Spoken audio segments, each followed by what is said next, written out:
अपने पिता ऋषि कपूर के गुजर जाने के बाद काफ़ी ज़्यादा सदमे में रही रिद्धिमा कपूर, क्योंकि अपने पिता के दिल की बहुत करीब थी रिद्धिमा कपूर। उनकी ज़िंदगी में उनके पिता की अहमियत ऐसी थी कि वो एक दोस्त के नाते भी अपने पिता को ही याद किया करती थी। ऐसे में पिता को भूलना मुश्किल तो था ही, लेकिन पिता की कमी जो कभी कोई पूरा नहीं कर सकता, रिद्धिमा ने छोटी छोटी खुशियों में भी अपने पिता को याद किया है। इसके बावजूद रिद्धिमा कपूर ने इस साल कई गम सहे हैं।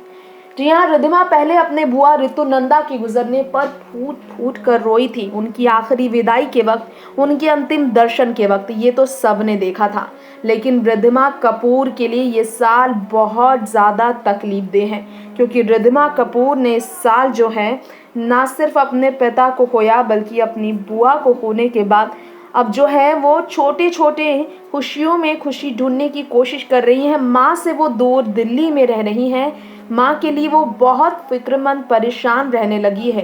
इसके अलावा रिद्धिमा हाल ही में अपने फेवरेट फुटबॉलर और दिग्गज डिगो मैराडोना के गुजर जाने पर उन्हें विदाई दी है और काफ़ी बहुत ज़्यादा शॉक्ड नजर आई। सोशल मीडिया प्लेटफॉर्म, जी हाँ, इंस्टाग्राम पर उन्होंने विदाई देते हुए इमोशन जाहिर किया है। बहुत ज़्यादा वो दुखी है, ये बात उन्होंने कहा है और उन्हें रेस्ट इन पीस लिखकर उन्हें याद किया है ग्रे शेडेड स्टोरी के साथ, यानी कि बहुत ही बेरंगीन है साल 2020, ये कहकर। गौर हो कि रिद्धिमा वैसे तो अपनी दादी माँ कृष्णराज कपूर के गुजरने पर सबसे ज़्यादा दुखी थी।